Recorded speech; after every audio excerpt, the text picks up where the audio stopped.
Netong mga nakaraang video natin mga tropa, mabalik lang tayo no. I-share ko nga pala sa inyo yung mga bagong printer models ni Epson. Pinakita ko kung magkano yung presyo, kung ano yung usual na specs nila, and meron tayong kailangan i-confirm ngayong araw na to. At nabasa nyo naman na siguro yung title natin dito sa video natin. Eto nga pala yung confirmation na tungkol sa pagbo-borderless specification ng mga bagong printer. Kung kayo ay first time owner pa lang ng mga bagong model na printer ni Epson or first time nyo palang bumili ng Epson printer, napakagandang idea or napakagandang information nito. Pero kung kayo ay matagal nang gumagamit ng Epson and napagdesisyonan nyo na bumili ng bagong Epson printer models, kagaya netong mga nakikita ninyo sa screen, Epson 1310, Epson 1350, Epson 3310, Epson 3316 at Epson 3350 at etong white na variant na Epson 3356 at last but not the least etong Epson 5390. Good thing or good news etong maibabalita ko sa inyo or mai-share ko sa inyo kasi na-confirm na natin dito sa tropa natin na si Bentech. Isa rin siyang content creator tungkol sa printing and panoorin nyo rin yung mga ina-upload niya kung gusto nyo mga tropa. Eto no, bumili nga pala siya ng Epson 3310 at binypass niya using Epson drivers or yung custom drivers na 382. Kung kayo ay bibili ng mga bagong models nga na nabanggit ko ng mga printer, pwede siyang ma-borderless. Napanood na natin yung content neto ni Bentech. So kung gusto nyo panoorin yung kabuuan, panoorin nyo na lang sa channel niya. Eto no, ipi-play lang natin ng mabilisan or ipo-forward natin. Pero anyway, gagawa naman tayo ng content kung saan sasabihin natin kung ano-ano yung mga printer drivers na pwedeng gamitin pang bypass. Pero dito sa video na to, no, ginamit niya yung Epson 382 and gagamit siya ng papel na A4 na ayun naman talaga yung kailangan pang borderless, no, di ba? And gumamit din siya dito ng software na Epson Easy Print or yung Easy Photo. Ito yung ginamit niya na pang print dun sa pagbo-borderless niya. So ayan, kung nakikita ninyo, no, sinelect lang niya yung drivers na 382 and magpiprint na siya dito ng borderless.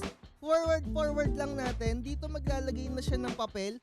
Ito yung una niyang pinrint dun sa una niyang content mga tropa, dun sa unboxing video niya na parang part 1 or part 2. Ayan no, makikita ninyo etong nasa left, meron pang border. And etong ipiprint niya sa ngayon, borderless na to.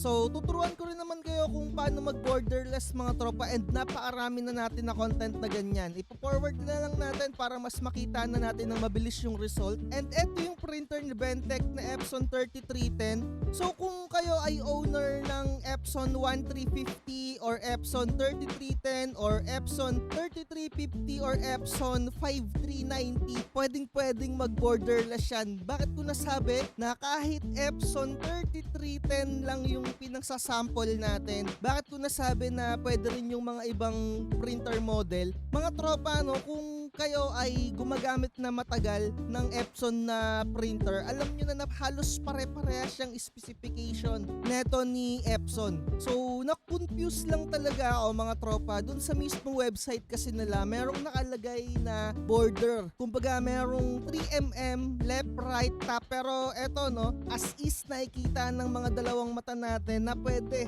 na nakakapag-borderless talaga. Ayan. So, suma total, kabuuan. So, in-update lang ni Epson mga tropa yung pinakakahan niya and in-indent nga yung pinaka-ink and same pa rin na pag-borderless. So para sa akin, no, sa tingin ko yung na-upgrade lang din dito yung pagtahimik ata ng print base sa mga nag-share sa atin na mga tropa. Pero nakita ko rin yung pag-print ng photo ni Bentech dito. Parang wala namang cut ng video. Sa tingin ko, no, halos same lang din ng speed mga tropa kung ikukumpara ko sa dati. Ewan ko lang mga tropa, para sa akin lang yon ha.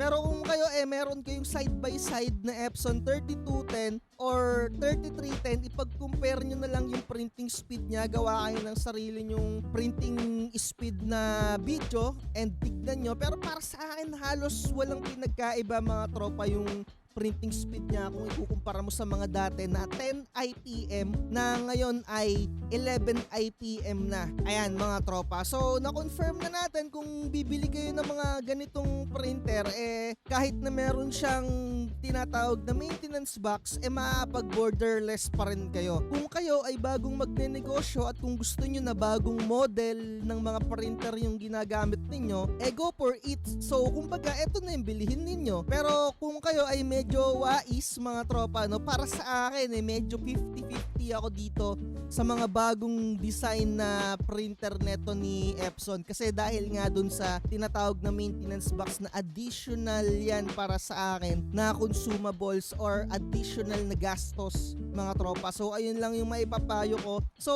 gumawa rin si Bentech dito na tinesting niya yung 300 GSM and still the same mga tropa sa mga printer natin na 5290, 3210. Meron din siyang mga shark teeth or kitang-kita pa rin yung bakat ng mga roller marks. Ayan no. So kung nakikita ninyo dito sa screen natin, ayan may mga guhit-guhit siya. So although nakalagay doon sa mismong website ni Epson na kaya na 300 GSM, meron pa rin siyang mga bakat. So ang may papayo ko kung bibili kayo ng mga ganitong printer model, I highly recommend na mag-stay na lang kayo siguro sa 260 GSM or 300 GSM para kahit papano malesen yung roller marks na ganito. Pero yung pag-feed ng papel, no, kasi ginawa ni Bentech dito ng tutorial or ng actual video na nag-feed ng 300 GSM, dun sa feeder walang naging problema. Kaso isa lang yung tinesting niya Ako mga tropa, sa experience ko sa Epson 805 ko, pag nilalagyan ko siya ng mga makakapal na papel, kapag tumatagal na siyang nagpipid, minsan dumudulas na Kumbaga kailangan mo siyang ipahinga. Halimbawa, eto yung pinaka-rubber, ganito kakapal, parang katagalan umiimpis siya. So ipapahinga mo ulit para bumalik siya sa dating kapal niya para makapag-feed ng maayos. Sa tingin ko, baka ganito rin yung mangyari dito sa Epson 3310 or sa mga bagong model. Sa una, nakakapag-feed. So sa katagalan, halimbawa makapag-print ka ng 5 or 10, baka hindi niya na kayang i-feed.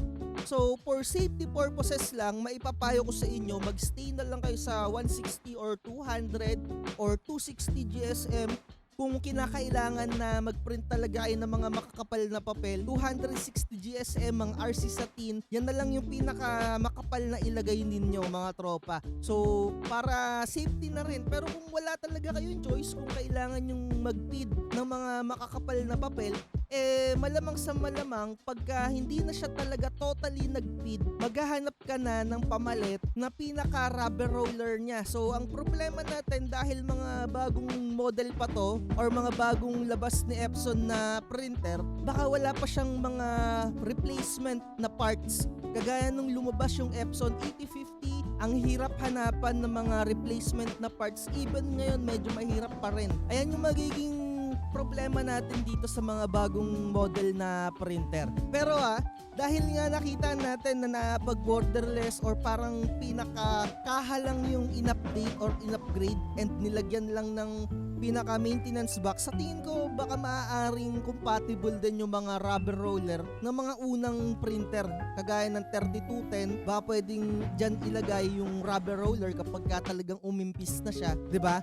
So may mga ganyang scenario rin naman na magkaka-compatible pa rin yung mga existing na replacement ng mga rubber roller kapag ginagamitan nyo talaga ng makakapal na papel. So kung wala talaga kayong magagawa, kung kailangan nyo talaga yung printer na mag-print ng mga makakapal na papel, go for it. Kasi yung printer na yan, for negosyo, 'di ba? Mababawi nyo naman yan at nagamit nyo yung printer. Sa totoo lang mga tropa, wala kayong magagawa dyan. Walang immortal na printer. Lahat yan may masisira, lahat yan magka-problema time to time. Walang immortal na printer, lagi nyong tatandaan yan. And kahit nasabihin nyo na nasa paggamit yan, depende pa rin yan pagka natsambahan talaga kayo ng mga defective na printer. So ayun lang siguro, dito na natin tapusin, no? At least na confirm natin na pwedeng mag-borderless and kaya niyang mag-print ng makapal na papel, pero merong mga roller marks, no? And meron akong tropa na tinanggal niya yung pinaka-roller minsan daw nagka-problema,